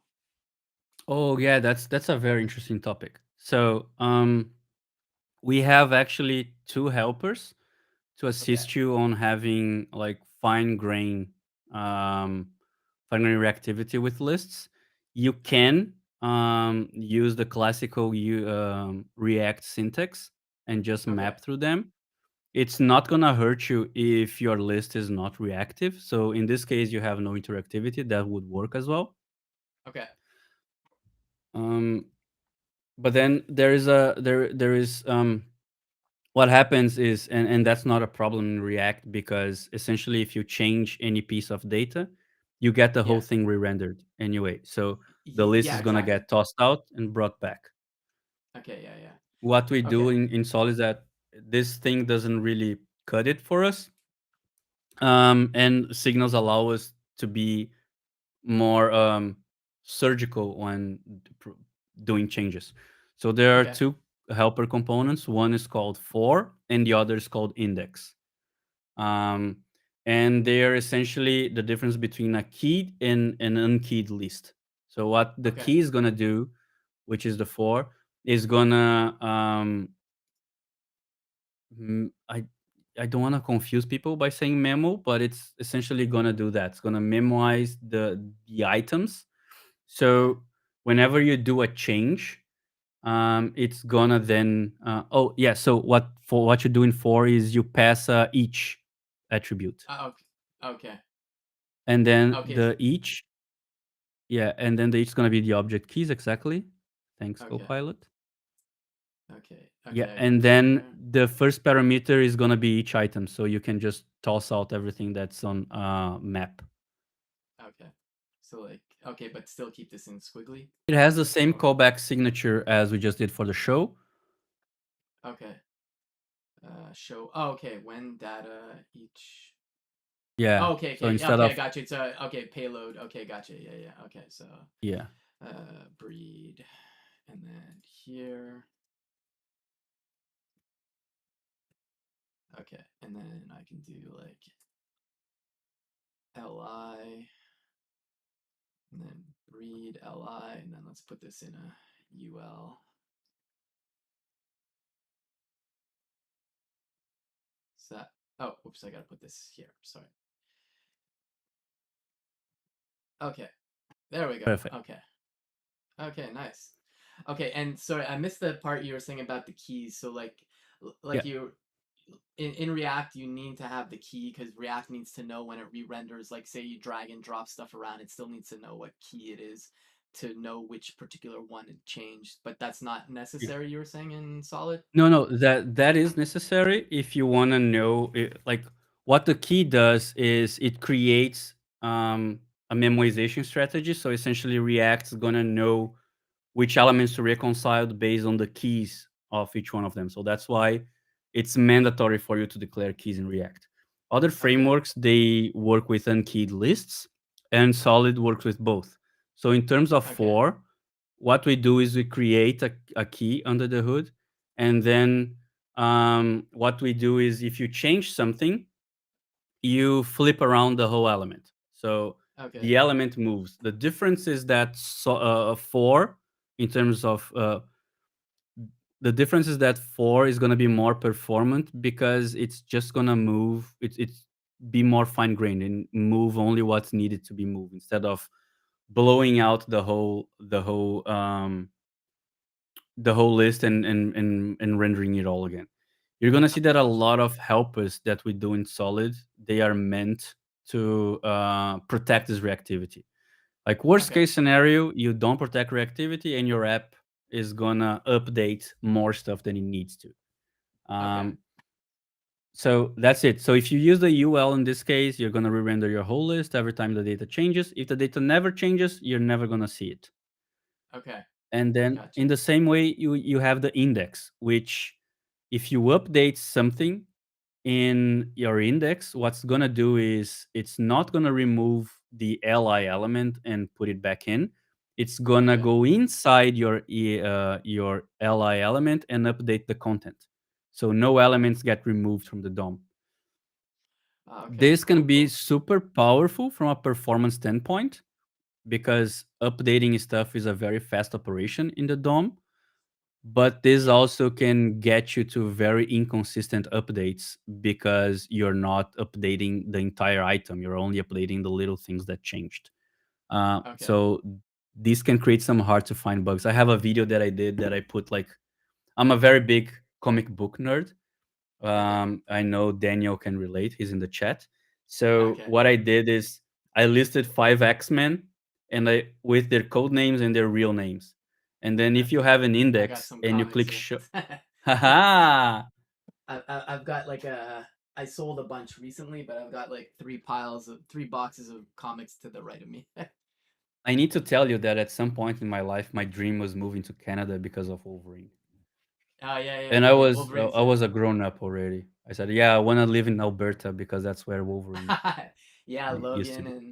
and going on a tangent here, but there was like Canadian comics called Alpha Flight, and that's where like one of the origins of Wolverine and yeah, I also kind of obsessed with Wolverine. I went as Wolverine for Halloween, I think 3 or 4 times already. So Oh. I feel it. Yeah, so I'm having like very proud father moments right now because my son is 6 and we're playing like Marvel superheroes on Nintendo Switch, and Okay, he's starting to get like he's saying, "Daddy, I want a Wolverine costume. I want a Wolverine something," and so on. So okay, he gives me like every Father's Day he gives me some kind of Wolverine stuff. So I yeah. have That's this. cool. Yeah, Daddy, I Um, got you some claws for Christmas. Yeah, like I have a Lego, a Wolverine Lego here, and then every now and then Okay. he comes to me and says, "Daddy, let's play Lego," and then, but I'm gonna be Wolverine this time, and then he plays around. One day he came to me, like the day he gave it to me, he told, "Dad, I have an idea. I already have Spider Man, I have Rocket Raccoon, I have Hulk. I think Wolverine is a little bit alone on your shelf. So how about we store them together?" That's awesome. So, yeah. Yeah, So can't have anyway, Wolverine so alone. you have I had like the list of like the 5 X-Men and the 5 real names of them. And then if you try to shuffle the content of the lists, if you have an index, what essentially you get doing is you shuffle one of them, but you don't shuffle the other. So then you Okay. get the code names and real names mixed up. And if you do that in a real app, it's gonna be painful to debug. Yeah, yeah, Um, totally. So usually my rule of thumb is you only want to use index if you really know what you're doing. Otherwise, Okay. stick with 4 because any kind of performance issue is not going to be that big. Okay. Why Henri's telling me I don't want to live in Alberta? Oh, it's cold. Um, it's like it's not that cold in Ollie's in Toronto. Well, actually, he's in Ottawa now, which is like 2 hours away from me. I'm in Montreal, and typically it can Oh, get Montreal is cold. as cold as it gets, right? Yeah, it depends on the year, but like if you go like to the prairies of Canada, like you can hit minus 42 degrees Celsius, but it's cold and it's dry. Like it happens sometimes in the winter here. I think the coldest in recent memory over in like the past 4 years, there was like one winter where it was like minus 42 degrees Celsius, which I don't know what that converts to in Fahrenheit for our American friends, but it's way below 0 Fahrenheit. It's the kind of temperature when you go outside that your eyelashes freeze, you're looking down, nobody's happy. It's dark outside, it's very icy, but it's pretty good right now though. It's like if I look at the temperature today, yeah, it's only like yeah, it's 0 degrees Celsius right now. It's pretty warm. This is like I'll be outside in shorts in the snow, Yeah. but yeah, yeah. Cool. Yeah. Daniel's saying, here I am thinking that 2 degrees in Portugal is cold. Yeah. Yeah. He was in Berlin last November and he told me he bought a jacket to come here. And it was November, it Okay. was Yeah. not even that cold yet. Yeah. Yeah. No. Yeah. Does Germany get pretty cold? I mean, I know that you obviously have winter there, like snow, but is it very Yeah, cold so in the winter? I think my record here, I've been here since 2014. I think the Okay. coldest I got was minus 15. So Okay. it's definitely not Montreal cold, but yeah. Um, like I'm Brazilian, it gets pretty cold. That's what I'm saying. Yeah. Yeah. Yeah. No. No. That I can feel. I remember. Somewhat not related, but well, somewhat related because like I played rugby for a long time and I played in university and uh, my second to last year, one of the players came from Trinidad in the Caribbean, and so like the rugby Yeah. season is in the fall. I was in the Maritimes in Canada, but so it's not uncommon to be playing in a game in the snow in like October potentially. It doesn't always happen, but we played in this game and he was freezing. He was in a literal full snowsuit playing rugby. It just looked really funny because like nobody else had that on. Like all the Canadians were just in like at least when I was playing the rugby shorts are super short and then you have like anyways. Yeah. It just made me laugh because he was like he looked like he was going skiing but he was playing a rugby match. So Man, it just the made first me laugh. winter when you move from a tropical country to a country that actually has cold, the first winter is ruthless. Like Yeah, you yeah. no like your best jackets just don't work and you just wear all your clothes and you're still cold. Yeah, yeah. I remember I asked like my flatmate at the time. I shared a flat for first month and a half, and I asked like where did they buy like winter pants, and they're like winter pants. What the heck is winter pants? I said no, Tell me about these ones. you cannot be as cold as I am right now. Like, Yeah, but yeah, they that's just had awesome. regular pants. Cool, cool. I know we've gone over time, and I know we said we can definitely chat a bit more.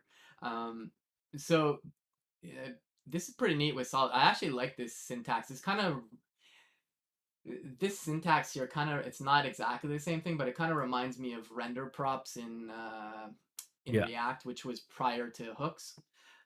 But this is kind of nice. This when like just the naming of things, it makes sense. You know, like even if I wasn't a coder, like I'm looking at this and it says show. So like when is it gonna show? When I have data. You know, like that yeah. reads pretty well. You know, so it's like the thought going into those components makes a lot of sense to me. Yeah, I think. I think that there's a lot of things that people coming from React think that Solid's tricky, but it's basically because we are used to some stuff that React forced us doing. For Yeah, example, like don't like people say, yeah, I don't like using these control flow components and so on because they're not readable. But please don't tell me ternaries are readable in any way. Like yeah, as much as you can understand them, they're not readable from the get go. The first time you saw a ternary, you didn't think, oh, that makes sense. yeah. So so yeah, so Especially if I it's deeply think nested, it gets complicated. Yeah, exactly. So and then there's also like a lot of things that a lot of complexity that we bought in on mm-hmm. React that we just take for granted because they started making sense after so long. And then if you jump into Solid of or any other framework, of course you're gonna find them super complicated because it's a different mental model that you need to get around. But Yeah. I think that after like spending, I've been like I moved from React and I worked with Solid for the past 7 months already daily. At this Okay. point, it makes it's much easier for me to reason about solid logic than it is to for React logic, Okay. and that is something that I hear as a feedback when wherever like I have this talk where I show like the differences between like memoization and because there's a Mm-hmm. lot of talk about React forget, auto memoizing stuff, and people saying, "Oh, one day Yeah. Yeah. React's gonna be fine grained." No, it's not. And then I have this whole Yeah. example where I have like the two counters. one written in React, another one written in Solid, and I show like how they re-render and how they behave and stuff. And a lot Yeah, of people in React conference came to me and said, "Look, this like example you just gave made fine grain reactivity click for me, and why it's so important and why signals are nice." yeah, Um, so there's a lot of stuff that kind of frees up in your head, and then we don't immediately realize that when you're jumping from one mental model from the other, is that all these things are different and I need to learn, but there's also all this baggage that I can just drop and yeah, start from scratch. yeah, Um, totally. so yeah, there's that, and I do think it makes a lot of sense. Yeah, and I think they made a great choice, and quick the quick framework's done this too, but I like there's a lot of because aside from the framework itself, you have to think about what's the DX of it as well.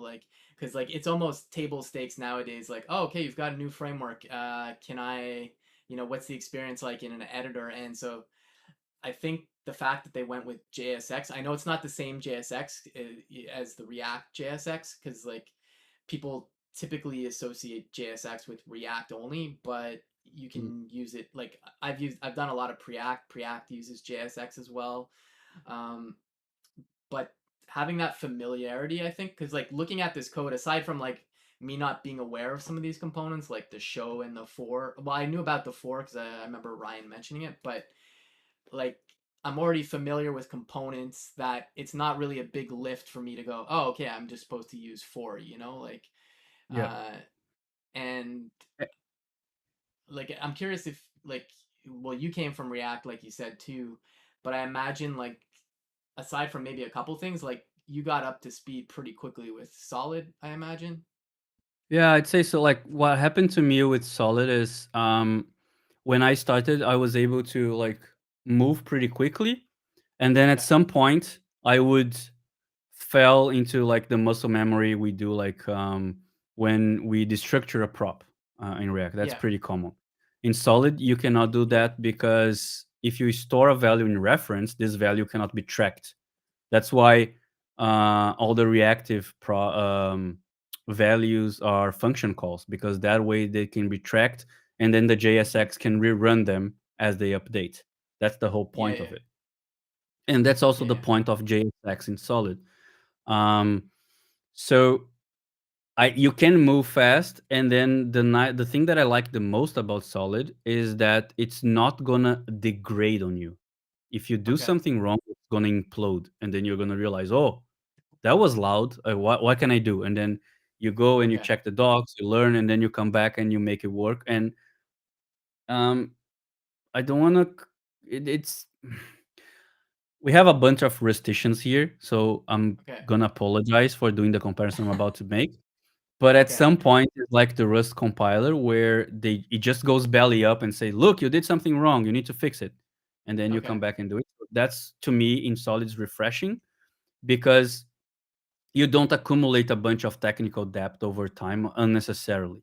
If you're Yeah. gonna, you can write technical debt in Solid, of course, but in these cases where you're degrading performance for some other sake, you need to be explicit about it. Okay. Um, so it's pretty nice in this case. And the JSX part and the syntax similarities to React are actually conscious decisions. Yeah. And and that's a fundamental trait. And one of the things I admire the most in Ryan is that he has this radar and he keeps tabs on every possible tooling ever. You cannot get him by Yeah. surprise. You can create a framework tomorrow, and then the day after you Yeah. ask Ryan about it, and he explains to you. Yeah. Um, so he keeps tabs on everything because he's like a super curious mind. And then when he comes to implement that in Solid or something like that, he can bring solutions from different frameworks and implement that, and Yeah. in the way that he sees most fit. And that's what he did with the JSX story and with a bunch of other things that Solid has similar to React.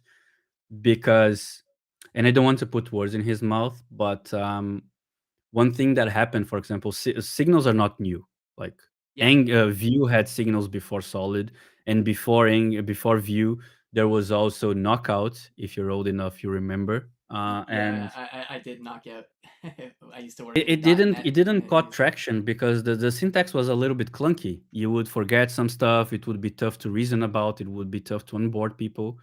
So what Ryan did is he built Solid around signals, and he created the abstractions in a way to make signals work. So, Yeah. and that's the fundamental difference between Solid and every other framework that has signals, is that Solid puts signals front and center. So Okay. Solid is a signal library that has a framework around it. That's my take at least. Um, Okay. so yeah, Oh, that's cool. Yeah. Yeah, he's super knowledgeable, and I've never watched one of his streams completely because it's like 5 hours usually, and like it's the kind of thing I'll put to the side, and I'll probably watch like an hour of it. It's just I can't. It's too much time for me to yeah, invest in. But he's always super knowledgeable, and he's always been. Whenever I've spoken to him, he's been super kind as well, yeah. and I think uh, I think what's refreshing is he, like you said, he's very aware of all the frameworks and trade-offs, and but he's never, or at least I've never seen him say something like solid's the best, everything else sucks. No, Like he does not. which is a nice thing, because you know how sometimes when people have, I'm not saying all the frameworks are doing this at all, but sometimes you're just like, my thing's better, like, and Yeah, it's just kind of refreshing to, because I think he cares more about, and this is what I've enjoyed seeing about the ecosystem, especially a lot of them revolving around Vite now. You know, people like I can't remember if it was the Solid team that made some improvements to SSR, and then like my coworker Brandon, who works on Analog JS, was able to use SSR because of some fixes that Solid did, or I can't remember which framework, but my main point is it's like he cares about the ecosystem, and just yeah, kind of making everything better, which is, it's just nice. So yeah. shout out And to you, Ryan. and this is a pretty nice theme in the Solid ecosystem. Like for Okay. example, I mentioned to you off stream. I think I think I already mentioned now. I talk about it all the time. So we're doing this new docs thing, and Yeah. I don't know if Ilian's still there in the chat, but like we did a bunch of knowledge exchanges with the Astro teams because they did Okay. a hell of a job with Starlight, Yeah. and we wanted to do like we wanted to have a very nice editing experience, and we wanted to have a very nice thing with Starlight. So what I did is I just like, Elin is a personal friend of mine, so I Okay. grabbed him and said, "Okay, I'm gonna open your head now. I'm gonna learn everything I can." And he not only did that, he not only like jump into streams um, or chatted with me. He also introduced me to a bunch of people inside the Astro Okay. team, and I was able to like ask them, "Why did you do it like this and not like that?" and so on. So this is nice. I know that Alexis, which is another member of the core team, he has his hands, like he's the creator of Cereval, Okay. and he has his hands in a lot of pies as well. I know he's been involved with the Astro teams at some point, talking about their serialization techniques. I know he's been around. Was this today? I was looking at another source code. Um, Okay. I don't remember which one it was, but I just saw a commit from Alexis there as well. So this is a common trait. Nikhil does a bunch of stuff as well. Like Vinci is completely agnostic. So it was built to be same way Nitro was built to use on Nuxt, but is agnostic. Vinci was Mm-hmm. built to use on SolidStart, but it's also agnostic. So Yeah. Yeah. there's a lot of that, and it's pretty refreshing seeing all this like teams and groups of like talented people just coming together and just pushing the ecosystem forward. Yeah. Uh, Yeah. we went there through some time where people were closing up in silos. Um, Okay. I think it was you who commented, who tweeted, "Oh, I'm gonna submit an Angular talk to a React conference." Oh yeah. Wasn't Yeah. it Yeah. you? Yeah. Yeah. Yeah. So I think I I'm did. Yeah. about to go to my third React conference with a solid talk. I think it's super cool that we pop those bubbles, Yeah. and yeah, we need more than that. We need more of that in our community. Yeah, totally, totally. Cool, cool. Yeah, this is honestly, Attila, I could definitely talk to you the whole day for real. I do have to get back to some feature work shortly, Yeah. but this has been super cool. I really appreciate you taking the time out of your day, or it's actually probably evening for you now, to go through all this. I'm gonna just drop some links where people can find you on the internet, and for folks interested in CrabNebula as well, and I'll drop the SolidJS. I dropped it before, but I'll drop it again. I feel like most people in the chat probably already know how to get to SolidJS, but and I hope so. yeah, yeah, and we got Tauri as well. I'm pretty busy right now with work, but I'm definitely gonna dig into trying to do something with Tauri because it looks pretty compelling. And I guess one question I have about that as we wrap things up here is, um, have people built production grade applications with Tori yet, or is it still Yeah. more like, oh yeah, okay, cool, Yeah, there's a bunch of people with production grade apps. There is I mentioned there's Space Drive, oh which yeah, is a yeah, big yeah, one from some friends of mine. yeah, Um, and there's like tons of others. There's like some companies that I don't know if I can say openly that use okay, with Story. I know of them strictly because of the consultancy part that CrabNebula does. okay, So I need to be careful about that. yeah, yeah. We'll say But yeah, like super the important company X. but there's also like the Discord in Tauri is like super welcoming. It's huge. There's a lot of people. Same goes for the SolidJS as well, by the way. And if you want to get involved with SolidJS, if you find this interesting and you like open source, the SolidJS docs are can use a lot of hands to bringing Okay, the content up to speed and testing your app. If you just want, okay, I want to help, but I have only time to click around, yeah, call me up or go into the Discord. We send you a link and you just break our app for us, and that's gonna be super helpful. yeah, yeah. No, that's awesome. Yeah, cool, cool.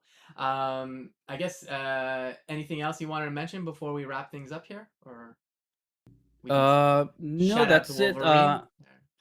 Yeah, I think it's enough said, Bob. And Yeah. yeah, I hope people got that bub yeah, bit, but thanks a lot for having me. I had like a blast. And yeah, anytime you need anything, let me know, and I'm happy to help, man. And I hope cool, to see cool. you more on the Discord now that I remembered you that you have special powers there. Yeah, yeah, I forgot I had special powers in the solid one. Yeah, no, I'm gonna have to dig into solid more this year. So also shout out to Daniel in the chat for the I understood that reference. Yeah, That he's been in the chat, like he kept sending nice links, and every time I stuttered, he would like pop a message there that would explain exactly what I was trying to say. So yeah, cool, cool, cool. Daniel is awesome. Yeah, I really like him. Cool. All right. Well, I think we'll wrap up here. I'm just gonna double check my schedule button isn't working right now, so I'm just double checking what we got coming up. Yeah, so next week I'm gonna be talking with Jim Bennett, who's a principal dev at advocate at LibLab. We're gonna look at free SDK generation for open source software. And then the week after, we're going to be hanging out with Mark Texan from the Angular team, and we're going to be talking about Angular, teaching, coding careers, all kinds of stuff, and lots of other great people coming on. So I'll drop a link to the schedule because my button's not working. But yeah, appreciate everybody checking out the stream today. It's much, yeah, definitely appreciated, and thanks for the new followers. And we'll see you next week. Attila, if you just don't mind staying on for 1 second, and take care, Awesome. everybody. All right.